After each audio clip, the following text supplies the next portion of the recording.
Now let's study a new distribution called students T distribution. By the way, what's the students? Who is the students?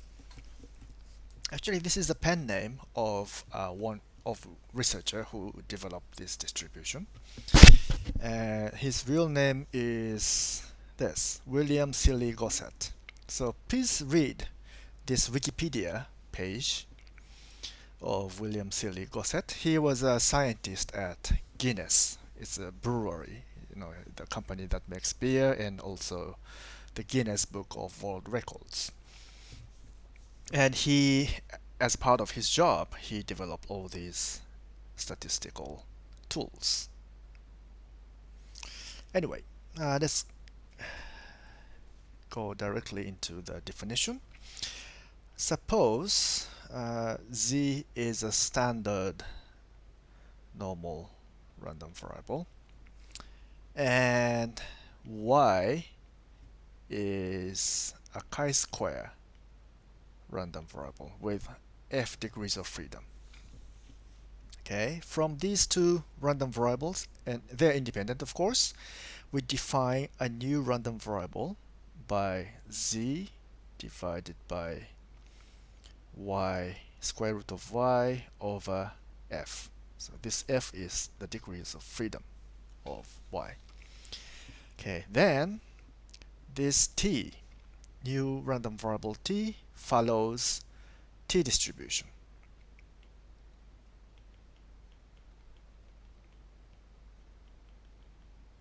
With f degrees of freedom.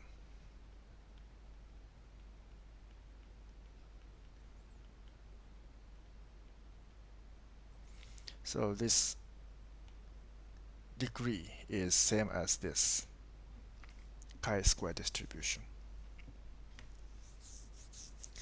So, this, if we have these two random variables and define this as a new random variable, then we have t distribution. But does this look kind of artificial? Maybe. But the rationale behind this apparently artificial distribution is the following. So, suppose we have a series of experimental measurements, and we have samples x1, x2, and so on up to xn. And suppose they are realization of some normal random variable with mean mu and the variance sigma squared. Okay, then we define its mean, just ordinary sample mean. Okay, and we know that this also follows normal distribution, right? Same mean, but smaller variance. Okay, and we have s squared. Maybe we should divide by sigma squared. And that is sum of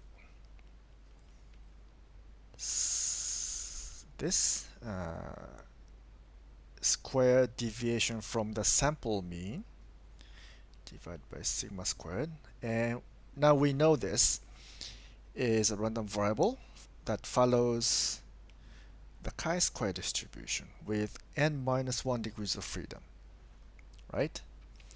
So we have one random variable that follows normal distribution, and we have another random variable that follows chi-square distribution.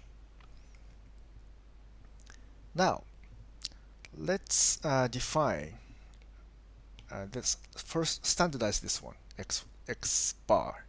So we standardize it by subtracting the mean and dividing by the standard deviation. Okay, So this follows the normal distribution with zero mean and variance of 1. It's a standardized. And just define y as s squared. So this follows chi-square distribution with n minus 1 degrees of freedom. And using this, we can define uh, t, random variable. So that is z divided by square root of y over n minus 1. Because the degrees of freedom of this chi-square distribution is n minus 1. Okay, so if we substitute everything, this z is this, right? So this part is z and square root of s squared over n minus 1 sigma squared. Okay, and we have sigma here, and we have square root of sigma squared, so this sigma squared and this sigma will cancel out. Okay, and let's see, we have x bar mu, and this this square root of n remains, and this s, large S, capital S squared become divided by n minus 1 becomes small s squared, and take the oh, it's ugly, s divided by square root of n, where this small s is large S divided by n minus 1. Okay, so this part becomes this s. Okay, this n becomes here. Okay, so this follows t distribution with n minus 1 degrees of freedom. Okay, so according to this. So what's so good about this expression? If you look at this, there is no more sigma, right? This sigma, the variance of the normal distribution, is gone. So that means if we use this t statistic, then we don't have to refer to the true, we don't have to worry about the true value of the variance, sigma squared.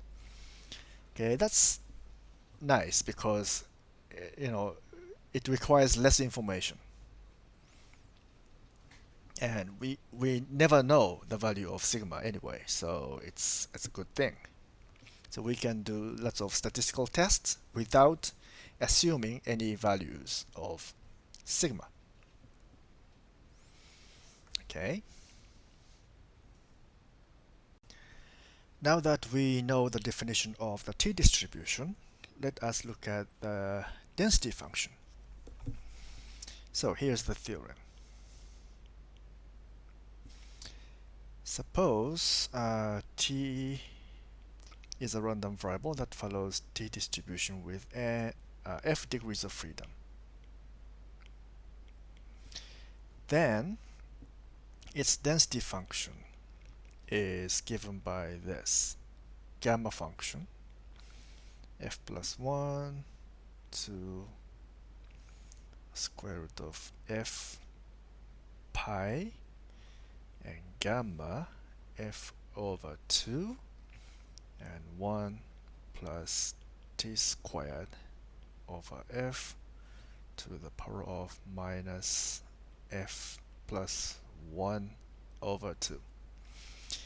And t can take values from any real numbers. Okay. And of course, this f, the degrees, it's a degree of freedom, so it takes natural numbers. Okay. So here's the density function, and we are not going to prove it here. It's an exercise. So it looks, so if you look at this function, you will notice that we have t squared here. So there are no odd powers of t, so it's a symmetric function. Here's, let's see. So this is what the density function look like. Okay, so it's a t distribution with different degrees of freedom. When the degrees of freedom is 1, we have this distribution. So the tails here, extreme values of t's are, I think it should be t here, it's fat-tailed. Okay, in fact, when f is 1, let's see, when f is 1, then the density function looks like this. It's pi 1 plus t squared. Okay. So put f equal to 1, we have 1 plus 1 over 2, so it's negative 1, and that comes here. And if you calculate the values of gamma 1, so 1 plus 1 but divided by 2, it's 1. Gamma of 1 is 1, and gamma of 1/2 is square root of pi. Actually, yeah. So it's gamma 1/2 is square root of pi. You should try to prove this. So we have this, but does this look familiar to you? This is actually the same as Cauchy distribution.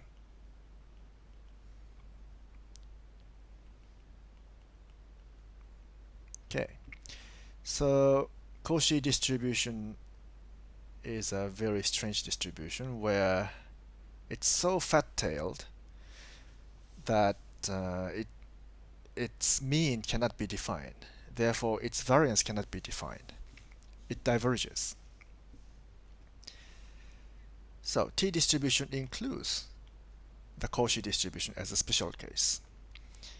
And when f is 4, the fat tail becomes narrower. In fact, as degrees of freedom increases, we get more and more uh, narrower, narrower and narrower distribution. Okay, and of course it's symmetric around 0. So the right hand side of 0 and the left hand side 0, they are mirror image of each other. Okay. And in the next chapter, we will discuss how we can use this t distribution.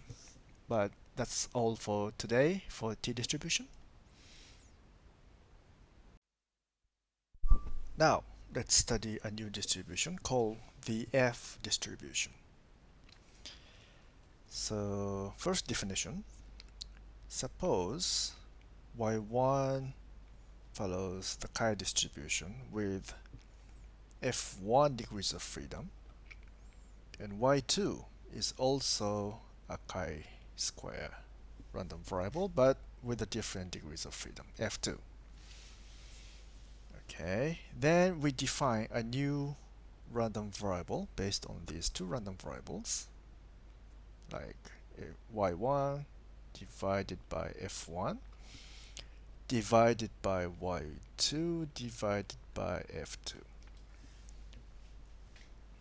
Now, this new random variable V follows F distribution with F1 and F2 degrees of freedom. Okay, so that's the definition. And yeah, this also looks quite artificial, but it turns out to be very useful for various purposes, which we will discuss in the next chapter. Anyway, its density function is given by this. So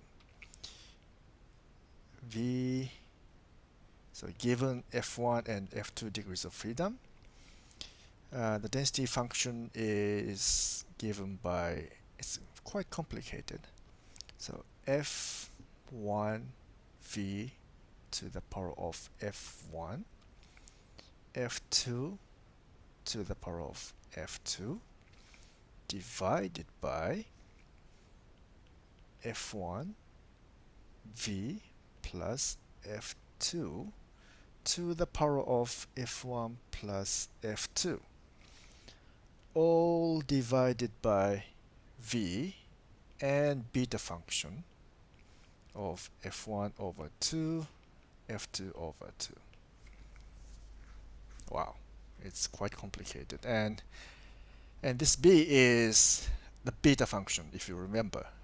By the way, beta function was defined by this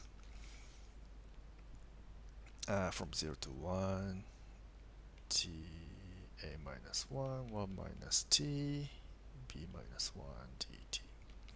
Okay, beta function.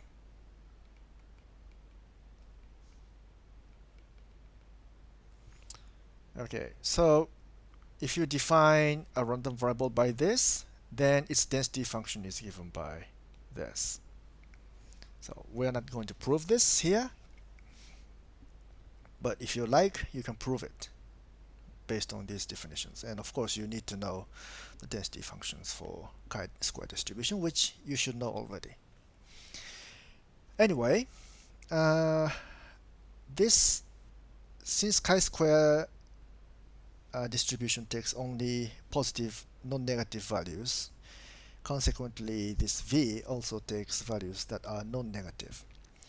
And this density function looks like this, depending on the values of F1 and F2. So both F1 and F2 are 1, then we have this monotone decreasing function, like this. And when both are equal to 2, we have this green function, still monotone decreasing. And when they are both 4, we have this blue line. It's not monotone anymore. So it takes value of 0 when V is 0. I think this should be V. And it has some maximum value here, and then starts to decrease. Okay. And when both values are 128, then we have this value, which looks like more or less similar to the normal distribution, maybe.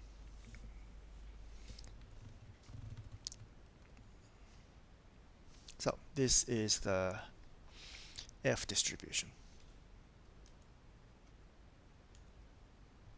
And we will discuss its applications in the next chapter.